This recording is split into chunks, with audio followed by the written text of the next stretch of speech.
Ever since the shooting in Uvalde, Texas, where 19 students and 2 teachers, 21 people total, were killed, there's been a big question around what went wrong on the side of the police. Why was there this delayed response where more than an hour, different times kept coming out, but now it's been solidified to 80 minutes went by from when they got there to when they actually entered the specific area where the shooter was to stop him. Why? Why did they wait so long and allow more people to die needlessly?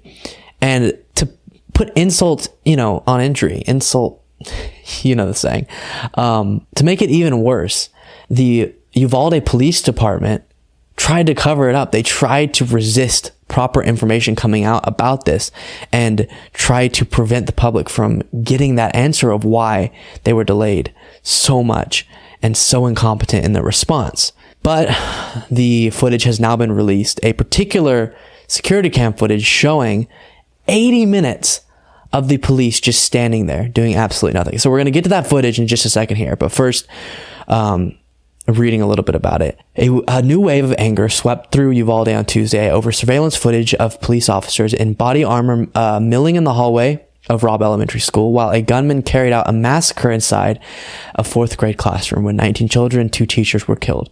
The video published Tuesday by the Austin American-Statesman is a disturbing 80-minute recording of what has been known for weeks now about one of the deadliest school shootings in U.S. history. That heavily armed police officers, some armed with rifles and bulletproof shields, massed in the hallway and waited for more than an hour before going inside and stopping the May 24 slayings. It's not something you can really get your mind around to think about the fact that countless police officers were standing in the footage I'm about to show, doing nothing, hearing the sounds of massacre and knowing that children were getting murdered and not having the bravery in literal tactical gear.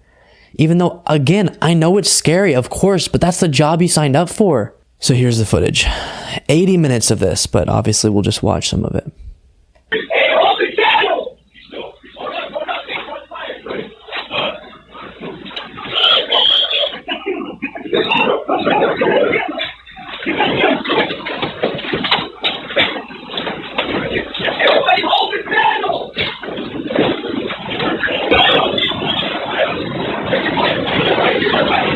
So right here, for our podcast listeners, it looked like they were preparing to do something, but then they didn't. They were all geared up, countless police officers in bulletproof vests. And then one of the little moments that just really strikes you is a police officer standing there and reaches over to a hand sanitizer dispenser on the wall of the school and gets hand sanitizer. Like, why is that so disturbing? Well, it's such a chill, regular moment thing to do. No urgency if you're standing in a hallway and putting hand sanitizer on, like you're just chilling out. Unbelievable. So right now we're at the 57 minute mark from the time they got there, and that's what we're watching.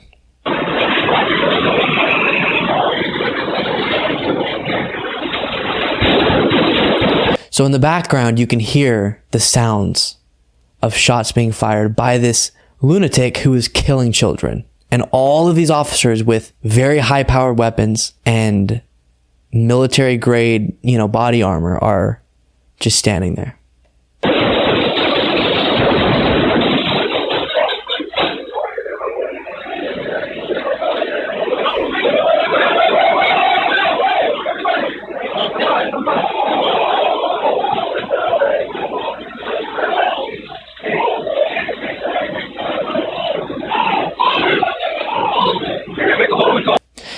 I know it looks like they're involved in something, but maybe just at this moment they're starting to enter. But that door is where they should be trying to get into, where the kids are being slaughtered.